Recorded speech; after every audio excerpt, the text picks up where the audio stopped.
네, 우리 옆에 있는 분들 한번 인사하도록 하겠습니다. 하나님이 당신을 향한 좋은 계획이 있습니다. 그렇게 한번 인사하겠습니다. 하나님이 당신을 향한 좋은 계획이 있습니다. 아멘. 네, 오늘 말씀 같이 읽겠습니다. 아달월 곧 12째 달 13일은 왕의 어명을 시행하게 된 날이라. 유대인의 대적들이 그들을 제거하기를 바랐더니 유다인이 도리어 자기들을 미워하는 자들을 제거하게 된 그날에 유다인들이 아하수에로 왕의 각 지방 각 읍에 모여 자기들을 해하고자 한 자를 죽이려 하니 모든 민족이 그들을 두려워하여 능히 막을 자가 없고 각 지방 모든 지방관과 대신들과 총독들과 왕의 사물을 보는 자들이 모르드게를 두려워하므로 다 유다인을 도우니 모르드게가 왕궁에서 존귀하여 점점 창대하며 이 사람 모르드게의 명성이 각 지방에 퍼지더라. 아멘. 스포츠 경기에서 지고 있다가 극적인 역전승을 거두는 상황이 있어요. 예를 들어 축구 경기에서 마지막 5분이 남았는데 1대0으로 지고 있습니다. 그런데 그 남은 5분에 2골을 넣어 역전승을 하는 경우가 있어요. 여러분, 하나님의 백성에도 이런 경우가 있습니다. 다니엘서에 보면 다니엘이 예루살렘을 향해서 3번을 기도하다가 모함하는 자들의 계략에 걸려들어요. 그래서 사자굴에 들어가게 되는데 다니엘은 살고 모함하던 자들은 모두 다 사자굴에 들어가서 사자의 밥이 되었습니다. 여러분, 이것보다 더 생생하게 하나님께서 살아계심을 체험할 수가 없을 겁니다. 다니엘의 세 친구 사드락과 메삭과 아벳노고가 왕의 신상에 절을 하지 않겠다고 해서 용광로에 들어가게 돼요.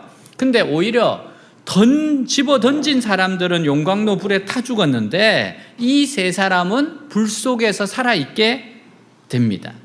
이것보다 하나님의 살아계신 것을 어떻게 더 생생하게 체험할 수 있겠습니까? 에스더 때에도 마찬가지였어요. 아각 사람 하만이 뇌물로 왕을 매수해서 페르시아인의 모든 유대인을 다 죽이기로 이미 조서를 받아서 선포해 버렸습니다. 그래서 유대인들이 미워서 좋지 않은 감정을 가지고 있던 자들은 유대인들을 죽은 사람 취급한 겁니다. 가면서 그러겠죠. 너희들 죽는다. 너희들 죽는다.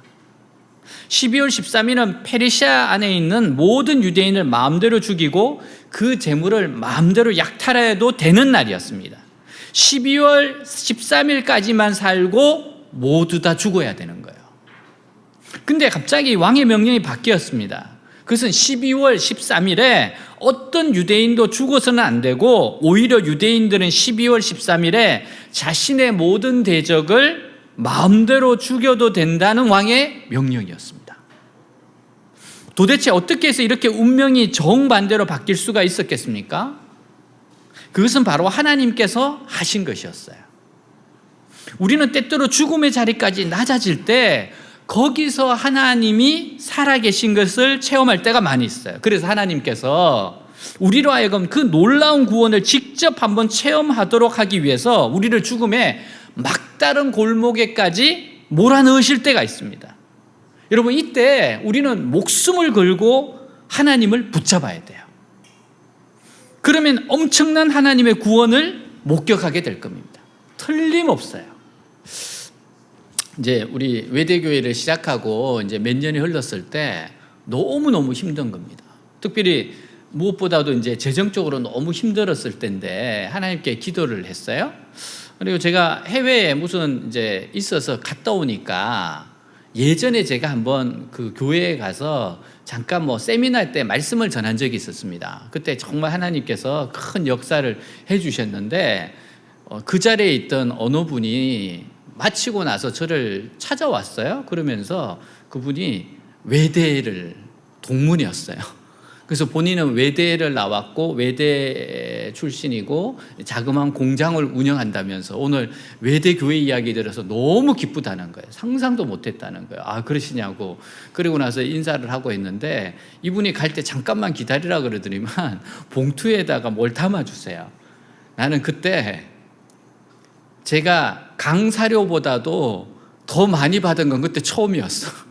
내가 강사료 받은 것보다도 이분이 얼마나 기뻤는지 너무 많은 금액을 후원해 주셨어요. 그래서 정말 큰 은혜가 있었구나. 이제 그리고 나서 계속 지내다가 몇 달 전이었습니다.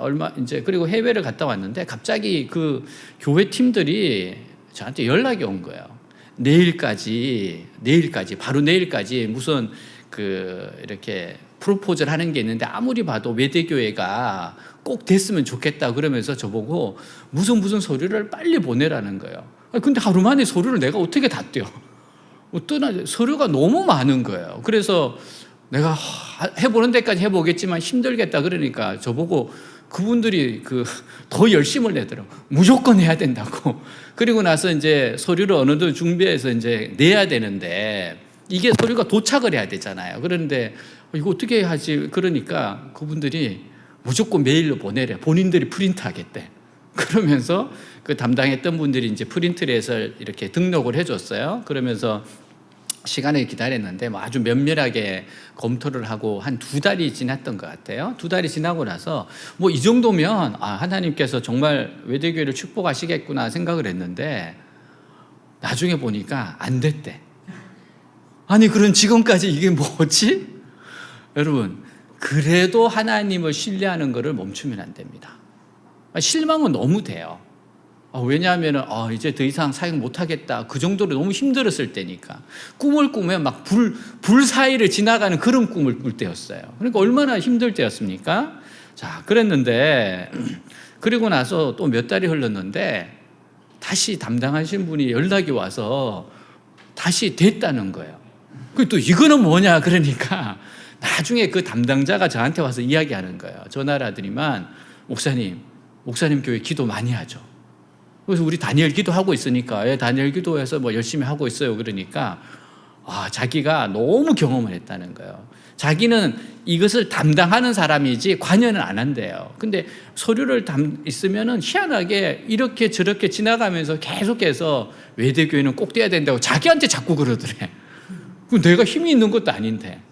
그래가지고 궁금해서 하도 들어서 기다리고 있는데 보니까 안 되길래 참 안 됐다 그랬다는 거예요. 보니까 이제 어느 한 분이 외대교회는 조건은 좋은데 특수교회라서 안 된다는 거예요. 그래서 일반 지역교회여야 되죠. 여기는 캠퍼스 안에 있는 좀 특수교회 아니냐. 그래서 한 분이 이제 그렇게 이야기하셔서 안 됐다는 거예요. 근데 다음에 어떻게 됐냐 그러니까 희한한 게 이렇게 선정을 하고 하다가 어떤 문제가 발견되어서 다시 선정을 해야 됐답니다. 그때 반대하시던 분이 심사위원회에서 나가셨대. 그래가지고 갑자기 새로 팀이 꾸려지면서 너무 자연스럽게 됐다는 거예요. 그러면서 본인은 정말 이게 죽음에서 부활하는 걸 봤다는 거예요. 예수님이 부활한 것 같더래요. 그러면서 자기는 그 상황을 다 봤기 때문에 정말 하나님이 살아계시다고 그러면서 나한테 생생하게 그 이야기를 전해주더라고요. 여러분, 우리가 하나님께서 때로는 진짜 우리를 막다른 골목에 밀어붙일 때가 있습니다. 그때 뭐예요? 생생한 하나님을 경험하도록 하기 위해서 하시는 거예요. 여러분, 그럴 때는요, 끝까지 하나님을 신뢰하는 겁니다. 끝까지 하나님을 믿는 거예요. 끝까지 하나님의 선한 계획이 있다라고 믿는 겁니다. 왜? 하나님께서는 우리를 사랑하시기 때문에 그래요. 자, 그래서 하나님께서 우리를 이러한 놀라운 구원을 경험하도록 하기 위해서 이렇게 막다른 골목에 밀어붙일 때가 있다는 겁니다. 자, 우리 1절, 2절 같이 한번 읽도록 하겠습니다.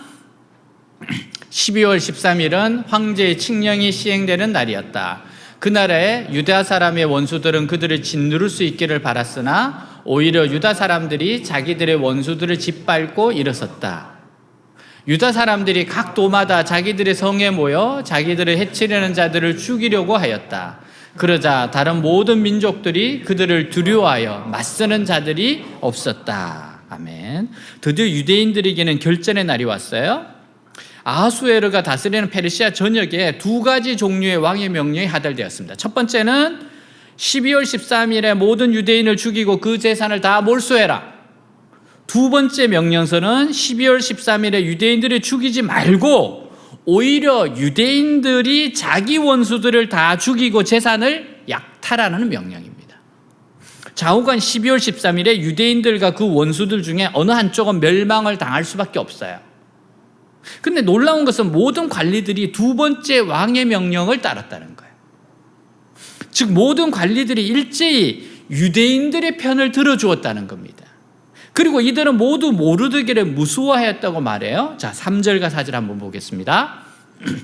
사실 각도의 총독과 모든 관리와 귀족들과 황제의 행정관들이 모르드게를 두려워하여 유다 사람들을 도왔다. 모르드게가 궁전에서 확고한 위치를 굳히고 그의 세력이 점점 강력해지자 그는 온 세상에 명성을 떨치게 되었다. 사실 12월 13일은 지역에 따라서 대소동이 벌어질 수 있는 날입니다. 이것과 저것 두 개 다 어떻게 역사할지 모르는 거예요. 누구든지 힘이 센 사람들이 상대방을 공격해도 누가 뭐라고 말할 수 없는 날이었습니다. 근데 놀라운 것은 유대인들의 대적이 꼼짝을 또 하지 못했고 모든 관리들이 모르드게를 두려워했다는 거예요. 그래서 유대인들이 마음 놓고 그들을 죽이려 했던 대적들을 공격해서 죽일 수가 있었어요. 이것은 눈에 보이지 않는 하나님의 손이 대적들의 손발을 꽁꽁 묶어 놓았기 때문입니다. 하나님이 개입하신 겁니다. 그래서 유대인들에게는 가장 절망적인 날이 가장 신나는 날이 된 겁니다. 왜냐하면 이 대적들은 완전히 없어지지 않으면 언젠가는 반드시 유대를 괴롭힐 사람들인데 그들의 뿌리를 완전히 뽑을 수 있었기 때문이에요. 유대인들은 12월 13일에 평소에 그들을 미워해서 죽이려고 했던 모든 원수들을 다 진멸할 수 있었어요. 페르시아의 수도인 수산성에서는 500명의 원수들을 죽였습니다. 그리고 하만의 10명의 아들들을 다 죽였어요. 이제는 이 넓은 페르시아 제국 안에서 다시는 유다인들을 원수가 되려고 하는 자들이 모두 다 없어지게 되었습니다. 왜 그래요? 그 이유가 뭡니까? 하나님께서 유대인들이 부르짖는 기도, 금식 기도, 합심 기도를 들어주셨기 때문입니다. 여러분, 이게 기도의 능력이에요. 바꿔버립니다. 하나님께서는 이 악한 자들의 계획을 무너뜨리기 위해 에스더를 준비해 두셨어요. 하나님은 늘 준비하신 하나님이십니다. 우리가 알아야 할 것은 위기 때 하나님께서 믿음으로 준비해 놓으신 사람을 찾아야 된다는 거예요. 분명히 이 위기에 이것을 해결할 수 있는 사람을 하나님 미리 다 준비해 놓으셨습니다. 만약 믿음으로 준비된 사람이 없다면 악한 자의 뜻대로 꼼짝도 못하고 망할 수밖에 없습니다. 그러나 믿음으로 준비된 사람을 찾아서 그에게 다 맡기면 살 길이 열리게 되어 있습니다.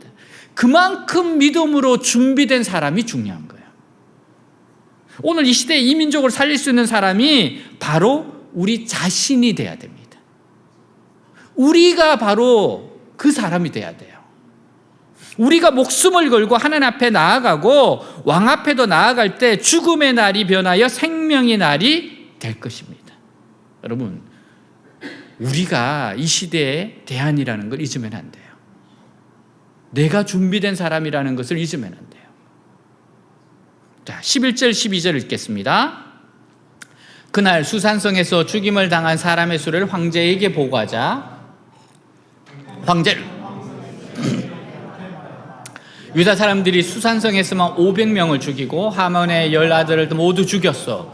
그들이 이곳 수도에서 이렇게 했을 때 다른 도에서는 어떻게 했겠소? 이제 당신이 원하는 것이 무엇이요? 당신의 요구를 말해보시오. 내가 들어주겠소. 자, 아무리 원수들을 죽이는 일을 유대인들이 한다 하더라도 그 모든 수요나 된 일들은 왕에게 보고를 하게 되어 있습니다. 근데 왕은 이 보고를 받고 나서 에스더에게 당신의 다른 요청은 무엇인지 물어봅니다. 자, 이제 모든 것이 되지 않았냐? 이제 당신의 요청이 뭡니까? 아마 아하수에로 왕이 또다시 에스더의 요청을 물은 것은요, 이제 원수도 다 갚아냈으니까, 해결됐으니까 이제 자기에게 물질적인 것을 구하라는 뜻이었던 것 같아요. 당신이 진짜 원하는 거 이제 한번 구해봐라. 이제는 어려운 위기도 다 극복을 했으니까 호화롭고 편안한 삶을 살면서 어떻게 더 행복하게 지낼 것인지 그런 것을 요구하라는 거예요. 자, 그러나 아하수에로 왕은요, 에스더가 얼마나 자기 사명에 충실한 자인지 두 번째 요구에서 다시 깨닫게 됩니다. 어쩌면 좀 무서워했을 수도 있을 것 같아요. 13절 같이 한번 읽겠습니다. 그러자 에스더가 대답하였다. 황제 폐하에서 좋게 여기신다면 수산성에 사는 유다 사람들이 내일도 오늘처럼 하게 하시고 하만의 10 아들의 시체를 나무에 매달게 하소서. 여러분, 여기서 우리가 알 수 있는 것은요, 에스더의 철저한 점입니다. 에스더는 아마도 수산성이 유대인들의 반대하는 자들 하루 만에 원수들이 다 뿌리 뽑히지 않았다는 걸 알고 있었던 것 같아요. 그래서 에스더는 아수르 왕에게 다른 재물이나 물질을 일체 구하지 않습니다. 더 철저히 원수들을 멸할 수 있도록 하루 더 원수들을 죽일 수 있도록 해달라고 요청을 했어요. 그리고 그것이 그대로 받아집니다. 모르드게와 모든 유대인들을 죽이려고 했던 하만의 10 아들은 에스더의 요청에 의해서 목이 매달리게 되었어요. 이것은 온 천하에 다시는 약한 유대인들을 대적하라고 하지 말라는 아주 강한 메시지입니다. 우리는 특히 여성들이 신앙으로 잘 무장되었을 때 남자보다도 훨씬 더 유능하게 사용되는 것을 많이 볼 수 있어요. 왜 그런가 하면요, 자기가 약하다는 걸 알기 때문에 하나님을 더 의지해요. 아주 절대적으로 의지합니다. 다른 것은 일체 의지하려고 하지 않기 때문에요. 이게 능력입니다. 여러분, 자기가 약한 걸 알면요, 하나님을 더 의지해요. 근데 능력은 거기서 더 나타납니다. 우리에게 능력이 나타난 것은 얼마나 철저하게 하나님을 의지하느냐에 달려 있어요. 얼마나 하나님을 의지하느냐. 특히 우리가 살려고 몸을 도사릴 때는 비겁해질 수밖에 없지만 한번 죽을 각오를 하고 나면 그때부터는 두려운 것이 없어지게 됩니다. 죽을 각오하면 두려움이 없어져요. 예전에 깡패였던 분이 아주 호리호리한 깡패가 있는데요. 근데 이분이 자기는 지금까지 싸워서 한 번도 지지 않았대요. 어떻게 그럴 수 있냐 그러니까 죽기를 각오하면 된대요. 그러면서 깡패여서 이제 싸울 때마다 항상 자기는 항상 나는 여기서 죽을 수 있다. 죽을 것이다. 그런 마음을 임하는데 그거를 상대방들이 다 느낀대요. 저놈은 지금 살려고 하는 게 아니고 진짜 죽자고 하는 놈이구나. 그래서 사람들이 두려움을 느꼈대요. 여러분, 진짜 죽으려고 하면요, 죽으면 죽으리다 하면은 그때부터 하나님의 능력은 나타나기 시작합니다. 진짜 하나님을 의지하고 내가 하나님 한 분만 의지하고 살아가겠습니다 했을 때 하나님의 역사가 나타나요. 에스더는 자기가 왕비가 된 것을 통해서 다른 유익을 누리고 일체 생각하지 않았습니다. 왕비가 됐는데 다른 유익 생각하지 않아요. 오직 유대인들이 페르시아 안에서 안전하게 살 수 있도록 하는 것이 자신의 사명인 줄 알았고 그 일에 끝까지 최선을 다했습니다. 내 사명에 집중한 거예요. 내가 지금 왕비가 된 게 그냥 된 게 아니라는 거예요. 리투아니아의 수도에 가면 도시 한복판을 가르는 스기하라의 거리가 있어요. 이 거리는 제2차 세계대전 당시 일본 대사관의 부용사였던 스기하라를 기념하기 위해서 만든 것입니다. 이분이에요. 후에 이스라엘 정부는 그의 공로를 기억하고 리투아니아의 정부의 협조를 얻어서 그의 그 거리 이름을 스기하라라고 명했어요. 스기하라의 평생 야망이 러시아 주재 일본 대사가 되는 거였습니다. 1930년대 그는 리투아니아의 주재 일본 대사가 되어 그의 꿈을 순조롭게 이루어가고 있었어요. 근데 그의 인생이 어느 날 아침 대사관 밖 한 무리의 사람들이 그를 깨웠을 때 갑작스럽게 변화를 맞이합니다. 그들은 나치 수용소로 강제 이송되는 것을 피하기 위해서 일본으로 가는 비자를 요청하는 폴란드계 유대인들이었습니다. 수기하라 대사는 비자 발급에 대한 허가를 받기 위해서 도쿄로 3차례 전문을 보냅니다. 근데 3번 다 안 된다는 거였어요. 스기하라는 헌신된 기독교인이었고 그의 외교관 경력이 막을 내릴지도 모른다는 것을 알면서도 정부에 상관치 않고 비자를 내주기로 결심합니다. 28일 동안 그는 24시간 내내 거의 먹지도 않고 자주 않고 비자를 계속 써주는 거예요. 일본 정부가 그가 하고 있는 걸 알게 되었을 때 즉시 베를린에 있는 일본 대사관으로 소환합니다.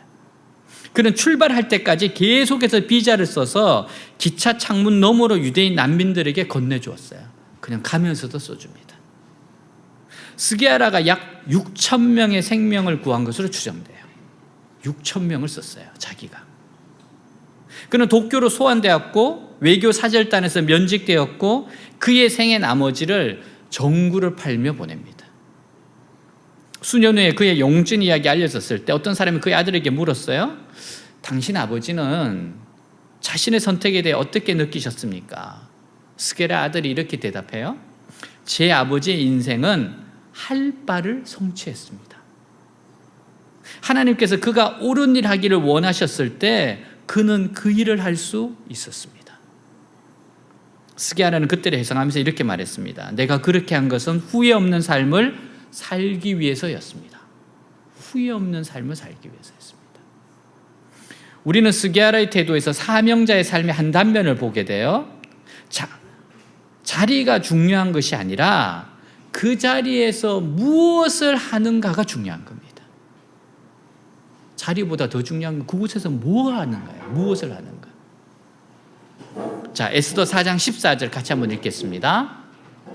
이때 내가 만일 잠잠하여 말이 없으면 유다인은 다른 데로 말미암아 노임과 구원을 얻으려니와 너와 내 아버지 집은 멸망하리라. 내가 왕후의 자리를 얻은 것이 이때를 위함이 아닌지 누가 알겠느냐 하니 에스더는 그 말을 듣고 자기 사명을 깨닫습니다.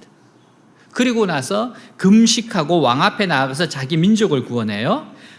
여러분, 인생의 성공은 사명의 성공이라고 생각합니다. 인생의 성공은요, 사명의 성공이에요. 아무리 대통령이 되고 큰 기업체의 회장이 되고 세계적인 전문가가 되었다고 해도 자기의 사명을 생각하지 않는 사람이라면 그는 실패한 인생입니다. 어떤 자리에 있든지 하나님이 그 자리에 자기를 세우신 뜻을 생각하고 그 뜻을 이루기 위해서 산다면 그 사람은 성공적인 인생을 살고 있는 겁니다. 여러분들이 왜 그 자리에 있는가를 생각을 해보세요. 여러분들이 왜 그 과에 있는지 생각해 보세요. 분명히 사명이 있습니다. 한 여자 청년이 인도 선교사로 가기로 소원을 하고 철저하게 준비를 했어요. 어느 훈련도 잘했고 기본적인 신학 훈련도 했습니다. 자기가 인도에 가서 선교사로 헌신하는 것이 하나님 뜻이라고 굳게 믿었어요. 근데 갑자기 아들 하나에 딸 셋을 둔 언니가 병으로 세상을 떠나고 말았습니다. 엎친 데 겹친 격으로 형부도 사고로 죽고 말았어요. 어린 조카 넷을 두고는 인도로 갈 수가 없었습니다. 그래서 선교본부에 편지를 썼어요. 아무래도 제가 인도에 가서 선교하는 것이 하나님 뜻이 아닌가 봅니다.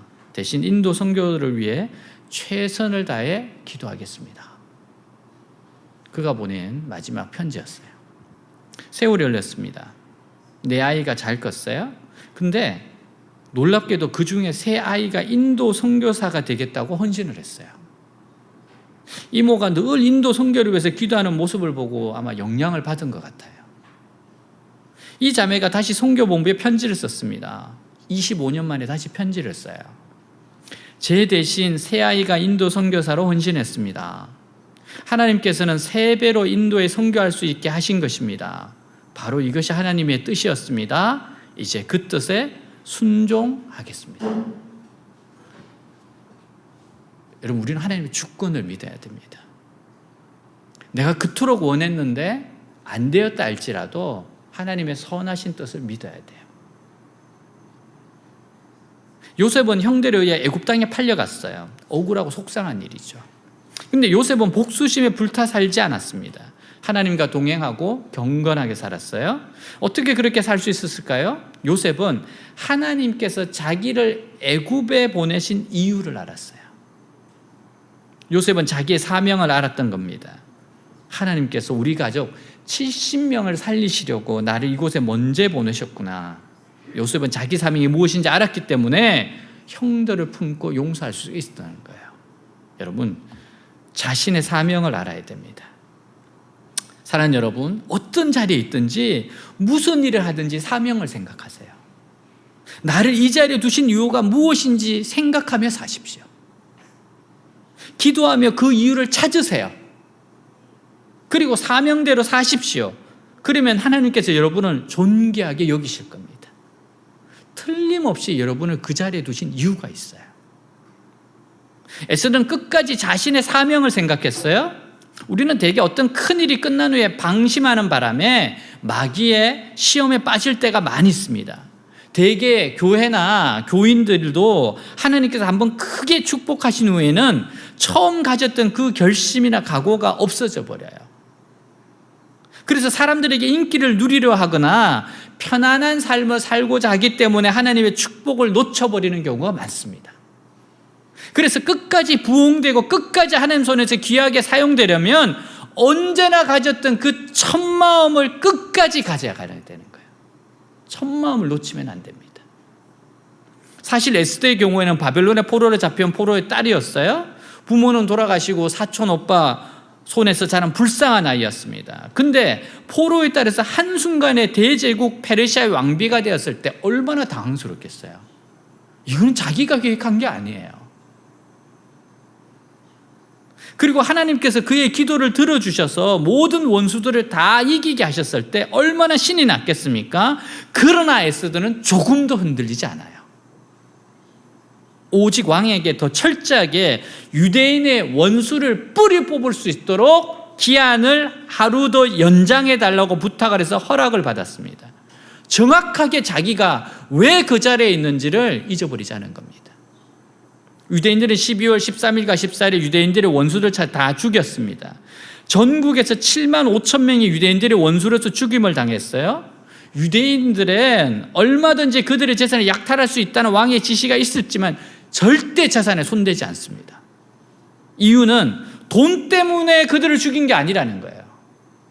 그들은 모두 악한 마음으로 유대인들을 죽이려고 하였고 유대인들은 그들로부터 자기 목숨을 지키기 위해서 그들을 죽였을 뿐이었습니다. 유대인들은 자기들이 죽어야 하는 날에 오히려 자기들은 살고 원수들이 죽겠을 때 기뻐하지 않을 수가 없습니다. 이것은 에스더가 한 것도 아니고 아수에로 왕이 한 것이 아니고 하나님이 하신 거예요. 여러분, 하나님이 아니시면 온 천하에 이런 일을 하실 분이 없어요. 그래서 먼저 수산성에 있는 유대인들로부터 잔치를 하기 시작했습니다. 자, 18절을 보겠습니다. 그러나 수산성에 있는 유다 사람들은 13일은 물론 14일까지 사람을 죽였으므로 15일에 잔치를 베풀고 쉬면서 즐겼다. 자, 유대인들은 한 번 죽었던 목숨을 하나님의 은혜로 다시 찾게 되었어요. 이것은 그들이 다시 태어난 날이고 하나님 앞에서 소중한 새 생명을 얻은 날입니다. 사람이 한 번 죽었다가 다시 살게 되었을 때 이것은 그냥 넘어가면 안 돼요. 왜냐하면 이 엄청난 구원을 그냥 넘어가면 구원받기 전이나 구원받은 후나 달라질 것이 아무것도 없기 때문입니다. 우리가 놀라운 구원을 얻기 전에는 미련하고 깨닫지 못해서 자기 욕심을 위해서 살았다면 이제 한번 죽었다가 다시 살아났을 때는 이제 나의 남은 삶을 완전히 하나님과 다른 사람을 위해서 써야 옳은 겁니다. 이제 자기를 위해서 살면 안 돼요. 그래서 일단 수산성에 있는 유대인들부터 모여서 잔치를 했습니다. 그래서 모르드게는 전국 127도에 있는 유대인들에게 2번의 공문을 보내서 이 날을 지키자고 제안을 해요. 하만과 그의 추종자들이 이스라엘 백성을 죽이고 했을 때 에스더가 목숨 걸고 왕 앞에 나아감으로 다 뒤집어지게 된 겁니다. 에스더는 이 점에 있어서 아주 지혜롭게 행동을 했어요. 그래서 왕으로 하여금 모든 현실을 다 보게 하고 바른 판단을 하게 했던 겁니다. 그래서 대신 하만이 나무에 달려서 죽임을 당하고 유대인들을 살리는 이 2번째 왕의 공문이 공포되게 되었던 거예요. 이것을 보면 유대인들이 모르는 가운데 마귀가 얼마나 무서운 악한 계획을 세워놓고 있었는지 알 수 있어요. 여러분을 위해서, 여러분을 향해서 악한 마귀가 악한 계획을 세우고 있다는 것을 절대 잊으면 안 돼요. 마귀의 악한 계획을 깰 수 있었던 것은 오직 목숨을 건 기도밖에 없습니다. 여러분, 마귀는 헌신이 돼 있어요. 영혼을 망치고자 하는 곳에. 그래서 절대 마음을 놓으면 안 됩니다. 우리는 때때로 하나님 앞에서 목숨을 걸고 울부짖는 기도를 할 필요가 있어요. 그러나 우리가 현실에 만족해서 별로 간절하게 기도를 드리지 않아요. 그러면 마귀는 하나님의 백성들을 멸할 무시무시한 계획을 또 세우는 겁니다. 이게 또 반복이 돼요. 여러분, 한 번 승리했다고 끝나는 게 아니에요. 이런 전쟁이 또 올 수 있는 겁니다. 방심하는 순간 사라지는 거예요. 저는 강의를 하면서 참 많이 느꼈던 게 뭔가 하면은 언제든지 강의는 없어질 수 있을 정도로 공격이 있어요. 공동체에서 제가 예전에 글로벌에서 강의했을 때도 공동체에서 기도를 안 하니까 진짜 1년 만에 그냥 희한하게 사라지더라고요. 왜 그래요? 마귀가 가만히 있지 않습니다. 깨어 있어야 돼요. 여러분이 깨어 있지 않으면 정말 공격이 있어요. 그래서 여러분 늘 하나님 앞에서 깨어 있어야 됩니다. 토마스 칼라일이 말했습니다. 기도는 우리 영혼의 깊은 곳에서 울리는 사이렌 소리이다. 우리가 위기를 당할 때 기도의 사이렌을 울리면 하나님께서 들으시고 천사들이 출동을 하게 돼요. 천사들은 구원 얻는 이들을 돕는 구조대원인 겁니다. 사이렌 울리면 무슨 소리일까 하면 귀를 기울이는 것처럼 우리가 기도하면 하나님께서 귀를 기울이신다는 겁니다. 그리고 응답해 주시는 겁니다. 자, 시편 50편 15절입니다. 같이 읽습니다. 환난 날에 나를 부르라. 내가 너를 건지리니 내가 나를 영화롭게 하리로다. 자, 여러분 시시때때로 부르짖으셔야 됩니다. 모르드게는 12월 13일을 부림줄로 정해서 대대로 지키자고 제안을 했어요. 부림은 부르에서 나왔는데 부르라는 말이 제비라는 뜻입니다. 앞으로 이런 일이 또 일어나지 않는다는 보장은 없는 거예요. 왜냐하면 페르시아 안에 유대인들의 원수를 다 죽였다고 하지만 아직 원수 마귀는 남아있어요. 그래서 이스라엘 자손들이 부림절을 정한 것은 앞으로 또 하만 같은 사람이 나타날 것이고 하나님을 믿는 사람들 다 죽이는 음모론 또 일어날 거라는 겁니다. 여러분 성경을 가만히 보면 계속해서 영적 싸움이 있잖아요. 그것을 대비해서 하나님의 백성들 언제나 부르짖으면서 기도를 해야 되고 위기 때에는 에스더처럼 목숨을 아끼지 말고 왕이나 누구에게 담대하게 나아가서 민족을 살리자는 겁니다. 이거는 민족을 살리자는 거예요. 기억하자는 거예요. 자, 31절입니다. 같이 읽겠습니다. 이 부림절을 매년 정한 때에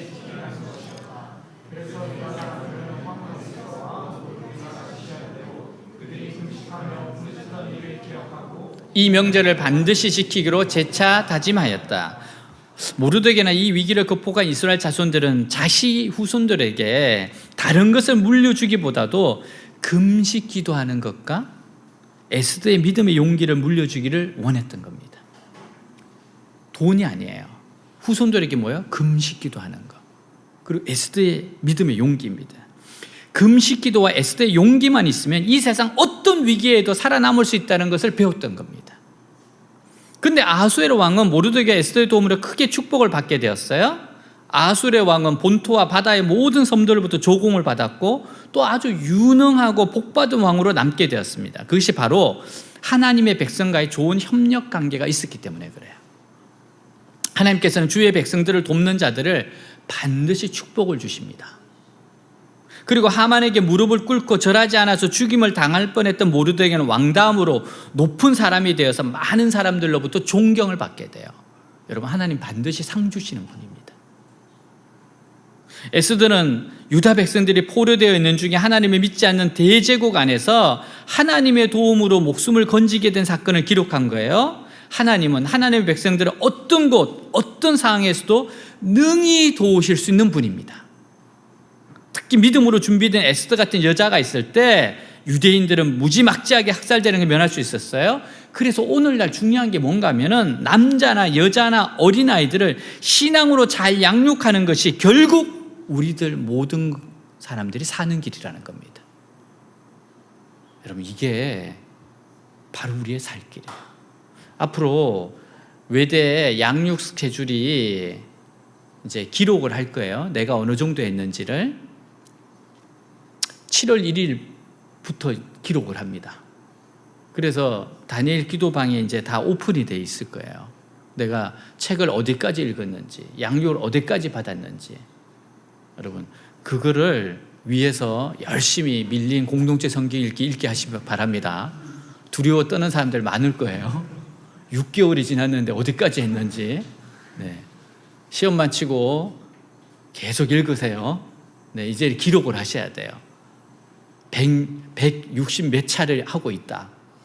우리가 알잖아요. 지금 반이 지났으면 몇 차가 돼야 되는지. 아직도 2자릿수라면 금식하고 회개하셔야 됩니다. 지금이 어느 때인데 아직도 두 자리입니까?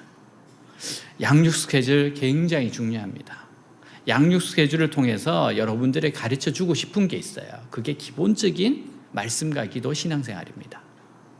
그리고 여러분, 어떻게 하면 가정에 대한 이야기가 또 있어요.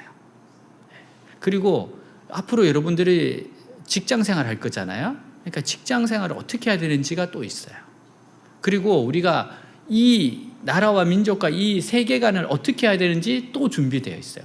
여러분, 그거를 잘 배우면은 아주 크리스찬에서 분별력 있는 크리스찬이 될 겁니다. 그래서 여러분, 지금부터 이제는 중요한 게 양육이에요.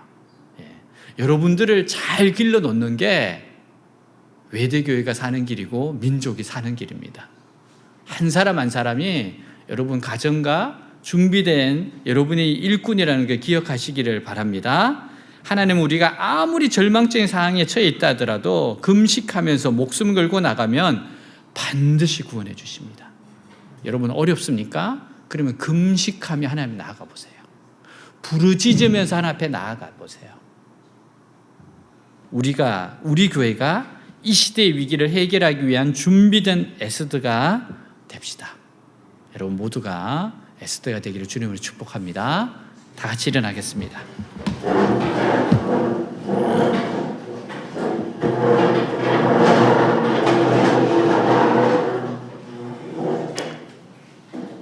에스더가 우리에게 준 메시지가 있어요. 하나님은 준비하신 하나님이라는 겁니다. 하나님은 준비시키십니다. 여러분을 하나님이 준비시키고 계세요.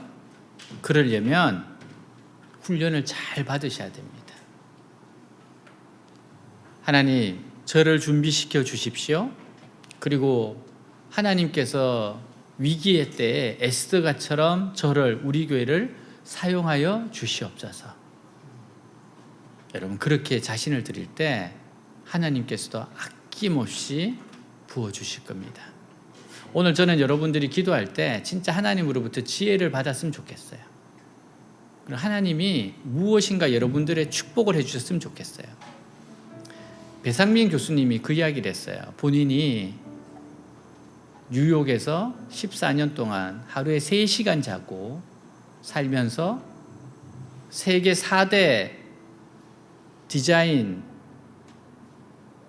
상 가운데 2번을 탔다 그랬습니다. 14년 동안. 그것만 해도 엄청난 성취라고 했어요. 한국에 돌아와서 카이스트에서 10년 동안 지내면서 자기가 자기의 재능을 하나님께 드리겠다고 딱 결심하는 순간 그때부터 자기 인생이 달라지더래요. 지금 믿기지 않을 정도로 그 2번을 14년 동안 그렇게 애써서 2번을 탔는데 한국에서 10년 동안 52번을 탔다 그랬어요. 그건 하나님이 부어주시는 거라고 했습니다. 자기 게 아니라 그랬어요. 우리가 에스더처럼 살겠다. 에스더처럼 준비된 자가 되고 싶다. 진짜 위기의 때에 하나님 저를 사용해 주십시오. 모르드게가 되고 에스더가 되고 이렇게 마음을 먹고 하나님 저를 사용하여 주십시오 하는 사람에게 하나님께서 아낌없이 주십니다. 하나님이 부으시면 그거는 사람의 능력을 넘어서게 돼 있어요. 그러면서 배상민 교수가 그 이야기를 했어요. 진짜 하나님 앞에 드렸는데도 불구하고 뭐가 안 된다는 거는 진짜 드렸는가를 점검을 해보래요. 하나님, 우리 에스더가 마치는데 하나님, 제가 우리 외대교회가 하나님께서 이 시대에 사용하는 준비된 사람, 준비된 교회가 되게 하여 주시옵소서. 저를 그렇게 사용하여 주옵소서. 오늘은 그 기도를 한번 해보시기 바랍니다. 기도하겠습니다. 하나님 아버지, 이 시간 기도합니다. 정말 하나님 앞에 섭니다. 하나님, 이 시대에 준비된 사람, 역전의 사람, 위대한 사람, 하나님을 이루어드리는 사람, 하나님의 꿈을 성취하는 사람, 정말 하나님이 주시는 것을 이루기 위하여 내 자신을 드리는 사람. 하나님, 지혜는 하나님께 있습니다. 부는 하나님께 있습니다. 명예는 하나님께 있습니다. 부와 기와 능력이 하나님께 있습니다. 하나님, 부와 기와 능력은 하나님 손에 있습니다. 모든 것이 하나님의 주권입니다. 하나님이 주시면 됩니다. 하나님이 함께 하시면 됩니다. 하나님이 부으시면 됩니다. 축복하시면 됩니다. 하나님, 우리가 하나님의 것을 받을 수 있는 그릇들이 되게 하시옵소서. 정말 깨끗한 그릇이 되게 하옵소서. 에스더와 같은 삶을 살고 싶다고, 에스더같이 사용되고 싶다고, 에스더처럼 죽으면 죽으리라 나아가고 하나님의 주권 앞에 자기를 던지는 자, 모르드게처럼 무릎을 꿇고 하나님 앞에서 부르짖으면서 민족을 위해서 울었던 사람이 되고자 원합니다. 하나님, 제가 에스더가 되고 모르드게가 되고, 하나님, 우리 교회가 바로 그러한 하나님이 찾으시는 준비하는 자들이 되게 하여 주시옵소서. 하나님, 한 번뿐인 인생 이제 살아났으니, 이제 주님의 큰 구원을 경험했으니, 이제는 나를 위해서 사는 것이 아니라 나를 위해서 죽으신 예수 그리스도를 믿는 믿음 안에서 살아가게 하여 주시옵소서. 예수 그리스도를 믿는 믿음, 예수를 위해서 살아가는 믿음, 이 시대에 하나님의 쓰임을 받고 하나님의 나라를 일으킬 수 있는 하나님, 우리를 사용하여 주시옵소서. 우리는 약하고 약하나 하나님은 살아계시고, 하나님은 역사하시고, 사람은 할 수 없지만 하나님은 하실 수 있사오니, 주여, 우리가 그런 자들이 되게 하여 주시옵소서. 내 자신을 드리오니 주님 사용하여 주옵소서. 하나님에 대한 믿음으로 끝까지, 마지막까지 하나님을 의지하고 붙들며 하나님 금식하며 기도하며 부르짖으며 나아가고, 끝까지 하나님을 신뢰하게 하옵소서. 끝까지 하나님을 기대하게 하옵소서. 아무리 안 되더라도 하나님의 선하신 계획을 믿고 나아가게 하여 주시옵소서. 하나님은 하십니다. 하나님은 위대하십니다. 하나님은 전능하십니다. 하나님이 역사하십니다. 하나님이 하시면 됩니다. 열면 닫을 자가 없고 닫으면 열 자가 없습니다. 오 주님, 역사하시옵소서. 사용하여 주시옵소서.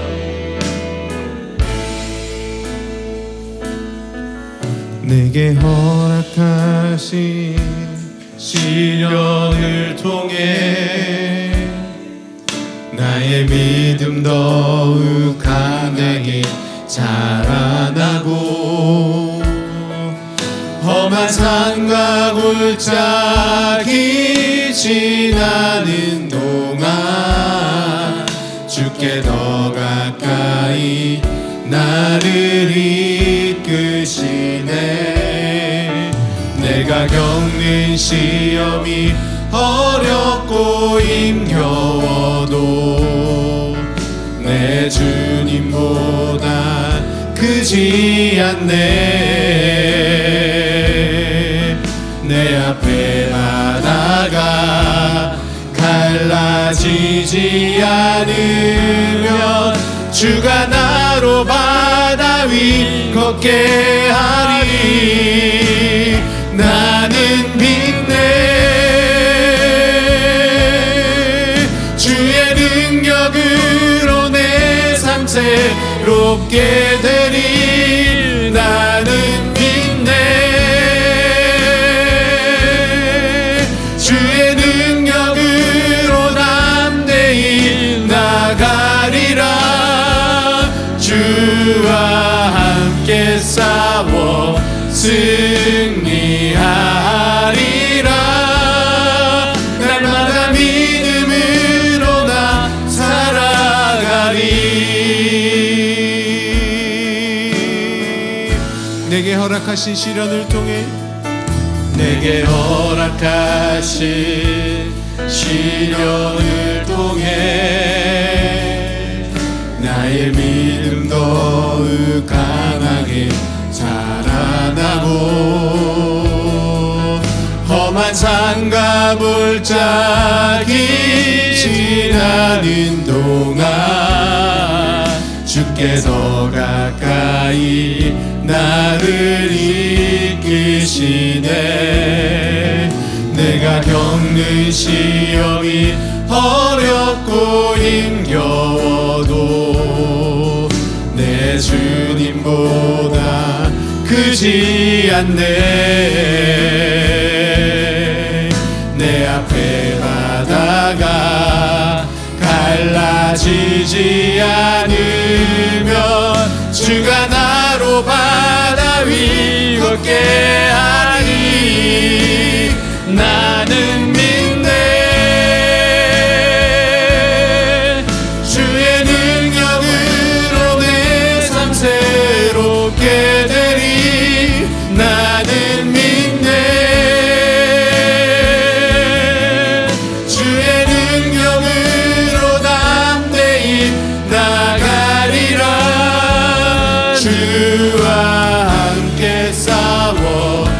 그